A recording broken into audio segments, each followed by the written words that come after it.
ঠিক এই মুহূর্তে দাঁড়িয়ে যদি আমরা বৈশ্বিক মানচিত্রের দিকে তাকাই, তবে মনে হবে পুরো পৃথিবী যেন একটি জীবন্ত আগ্নেয়গিরির উপর বসে আছে। একদিকে পূর্ব ইউরোপের আকাশ দাপিয়ে বেড়াচ্ছে ইউক্রেনের ঝাঁকে ঝাঁকে ড্রোন, আর অন্যদিকে প্রশান্ত মহাসাগরের নীল জলরাশি চিরে চোখ রাঙাচ্ছে চীনের অত্যাধুনিক যুদ্ধ বিমান। বিশ্ব রাজনীতির এই উত্তাল সময়ে প্রশ্ন জাগে, কি ঘটছে আসলে? কেন রাশিয়ার মতো পারমাণবিক পরাশক্তি মস্কোর আকাশে নিজের ক্ষেপণাস্ত্র দিয়ে নিজেরই স্থাপনা ধ্বংস করছে? কেনই বা তাইওয়ান হঠাৎ করে তাদের অস্তিত্ব রক্ষার জন্য জরুরি ভিত্তিতে পূর্ণমাত্রা যুদ্ধের প্রস্তুতি শুরু করলো? আজকের এই ভিডিওতে আমরা গভীর বিশ্লেষণ করব সমসাময়িক ভূ রাজনৈতিক সবচেয়ে বড় এই দুটি সংঘাতের, যা বিশ্বকে নতুন করে ভাবাচ্ছে। চলুন শুরু করি রাশিয়ার রাজধানী মস্কো থেকে। 18 জুন ভোরে যা ঘটলো তা কেবল একটি সাধারণ ড্রোন হামলা নয়, এটি রাশিয়ার সামরিক কৌশলের এক বিশাল ব্যর্থতার প্রতিচ্ছবি। আন্তর্জাতিক গণমাধ্যম সিএনএন এর রিপোর্ট অনুযায়ী যুদ্ধ শুরুর পর থেকে মস্কোতে হওয়া সবচেয়ে বড় হামলাগুলোর একটি এটি। শহরের ব্যস্ত রাস্তায় যখন মানুষ আতঙ্কিত হয়ে ছুটছে, তখন রুশ সেনারা কাঁধে বহনযোগ্য আকাশ প্রতিরক্ষা ব্যবস্থা নিয়ে ড্রোন লক্ষ্য করে গুলি ছুটছেন।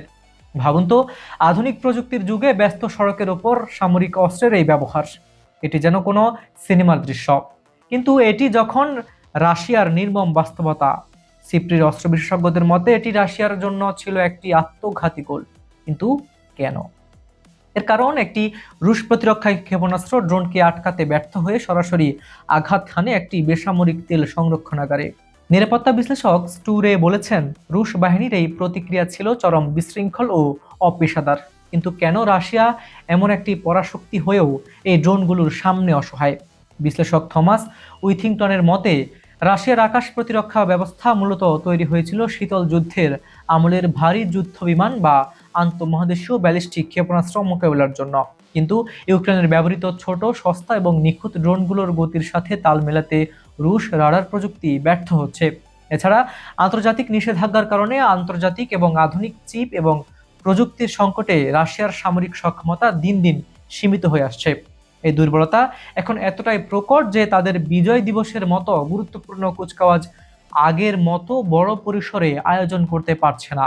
ড্রোন এখন কেবল ইউক্রেনের অস্ত্র নয়, এটি রাশিয়ার সামরিক অহংকারের আঘাত করার এক নীরব ঘাতক। মস্কোর আকাশ যখন ধোঁয়ায় ঢাকা, ঠিক তখনই প্রশান্ত মহাসাগরের বুকে শুরু হচ্ছে নতুন উত্তেজনা। তাইওয়ান ঘোষণা করেছে আগামী সোমবার থেকে 5 দিনের এক বিশেষ তাৎক্ষণিক যুদ্ধ প্রস্তুতি মহড়া। কিন্তু কেন এই মহড়া?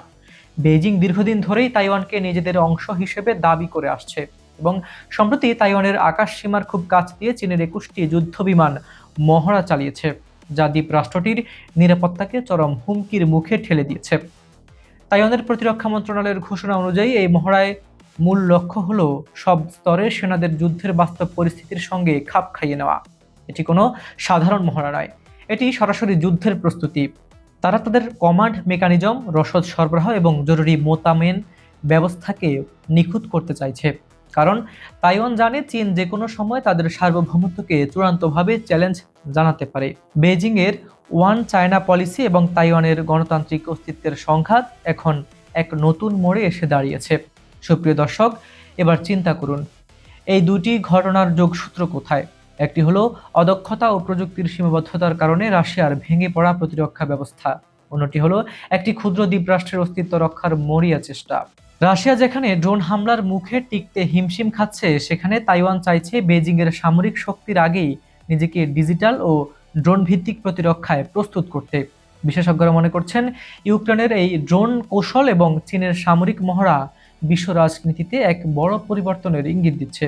অদূর ভবিষ্যতে যুদ্ধের ধরন যে কেবল বড় মিসাইল বা ট্যাঙ্ক কামান দিয়ে সীমাবদ্ধ থাকবে না, বরং ড্রোন, এআই এবং ছোট ছোট কৌশলের হাইব্রিড যুদ্ধই মূল হয়ে উঠবে, তা বলাই বাহুল্য।